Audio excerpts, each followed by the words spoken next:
வணக்கம் நண்பர்களே. கல்வராயன் மலையில் கள்ளச்சாராயம் காட்சியவர்கள் அந்த வழக்கு நீதிமன்றத்தில் நடந்து கொண்டிருக்கிறது. உயர்நீதிமன்றம், சென்னை உயர்நீதிமன்றத்தில். அந்த அந்த வழக்கு வந்தபொழுது உயர்நீதிமன்றம் சொன்ன ஒரு கருத்து, தமிழ்நாடு அரசின் மீது எங்களுக்கு நம்பிக்கை இல்லை, நீங்கள் காவல்துறையை வைத்து நடவடிக்கை எடுத்து அந்த கள்ளச்சாராயத்தை ஒழித்து விடுவீர்கள் என்ற நம்பிக்கை எங்களுக்கு இல்லை என்று ஒரு வார்த்தை கூறுகிறது. இதன் அடிப்படையில் ஒரு சிறிய பார்வை. இந்த கல்வராயன் மலை கள்ளக்குறிச்சி அந்த கள்ளச்சாராய விவகாரத்தில் தமிழ்மணி அப்படிங்கிற ஒரு வழக்கறிஞர் அடிக்கடி நம்ம விவாத மேடைகள்லாம் கலந்துக்குவார். பொது விவாத சேனலில் வர்ற விவாத மேடைகளில் கலந்து கொள்வார். அவர் ஒரு வழக்கறிஞர். அவர் சொல்ல ஒரு விஷயம், அந்த கள்ளக்குறிச்சி சாராய விபத்து நடந்தப்போ சொன்ன விஷயம், நான் அந்த சாராயம் நடக்கும் இடத்திற்கு பக்கத்தில் தான் வீடு கட்டியிருக்கிறேன். அவர் சொன்னது, தமிழ்மணி சார் சொன்னது, வீடு கட்டியிருக்கிறேன், அங்கிருந்து அந்த மக்களை குறித்த, அந்த மக்களுடைய வாழ்வியல் குறித்த ஆய்வுகளை மேற்கொண்டேன். மிக சிறந்த பணியை செஞ்சிருக்கார்.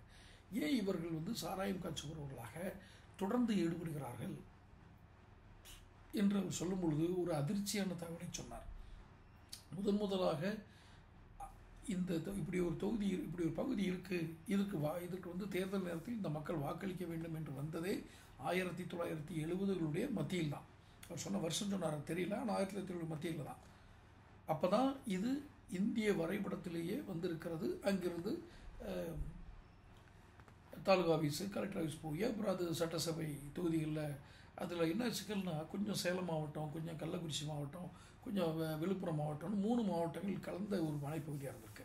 அது தொகுதியை பிரிப்பதற்கு இடையூறாக இல்லை. ஆனால் இவர்கள் நெடுங்காலமாக சாராயம் காய்ச்சுவது, இதில் என்ன ஒரு வினோதம் அப்படின்னா, இவர்கள் காய்ச்சிய சாராயம் மக்களுக்கு பெரிய உடல்நலத்தை பாதிக்கக்கூடியதாக இல்லை. இதை நான் ஏதோ சாராயத்தை விளம்பரப்படுத்துறதுக்காக ரெக்கமெண்ட் பண்ண மாதிரி ஆகிடக்கூடாது. ஆனால் ஒரு குறிப்பாக ஒன்று சொல்கிறேன், இவர்கள் குடித்த சாராயம் உடல்நலத்திற்கு சற்று இதான இதைத்தான் ஏதோ ஒரு முறையில் ஒரு மூலப்பொருட்களுடைய தயாரிப்பில் அது சாராயமாக இது பண்ணுறாங்க. பட் அது சாராயம் என்று அரசால் அழைக்கப்படுகிறதே ஒழிய அது ஒரு கலவையான பானம். அப்படித்தான் அவங்க சொல்கிறது. அந்த தமிழ்மணியை சொல்லும்போது பேசும்போது சொல்கிறார், ஐயா அப்படி சொல்லலை, அவர் நீண்ட நெடுங்காலமாக ஏன் அவர்களுக்கு இப்படி செய்கிறார்கள் என்றால் அது விற்பனை ஆகிறது. இது ஏன் விபத்தாக மாறுதுன்னா, இதை வாங்கிட்டு போய் இன்னும் கொஞ்சம், ஏன்னா அதில் போதை சரியாக இருக்காது, யார் அந்த மலைவாழ் மக்கள் காய்ச்சல் சாராயத்தில் சரியான போதை இருக்காது அப்படிங்கிறதுனால இவர்களாக சற்று கூடுதல் போதை சேர்ப்பதற்காக சேர்க்கப்பட்ட பொருள் தான் இவர்கள் உயிரை பறிக்கும் ஒரு மூலப்பொருளாக மாறி இருக்கிறது. அதுதான் பிரச்சனையாகி இப்போ கள்ளக்குறிச்சியில் கல்வராயன் மலையில் பண்ணுறாங்க, வைக்கிறேன்னு சொல்லி வந்தது. இதில் இருக்கிற அடிப்படை இந்த விஷயங்களை பாருங்கள். இது ஒன்றும் ஒரு நாள் காலையில் சாராயம் காய்ச்சி சாயங்காலமே எல்லாம் அடிச்சுட்டு போய் உடனே போலீஸ் என்னை தான் போய் பார்த்து பிடிச்சதல்ல. நீண்ட நெடுங்காலமாக நடக்கிறது என்று அரசாங்கம் நீதிமன்றம் சொல்லுது. ஏனென்றால் இது போலீஸ் ஸ்டேஷனுக்கு பக்கத்திலே நடந்திருக்கு. இன்னொன்று, இதில் பதவி நீக்கம் செய்யப்பட்ட அல்லது இடமாற்றம் செய்யப்பட்ட இவர்கள் மீண்டும் பணியில் சேர்ந்திருக்கிறார்கள். அதாவது பதவி நீக்கம் அல்ல, இடைக்கால நீக்கம் செய்யப்பட்டவங்க திரும்ப பணியில் சேர்றாங்க. இது அரசாங்கத்தினுடைய எந்த உணர்வை காட்டுகிறது அப்படின்னு நீதிமன்றம் கேள்வி கேட்குது.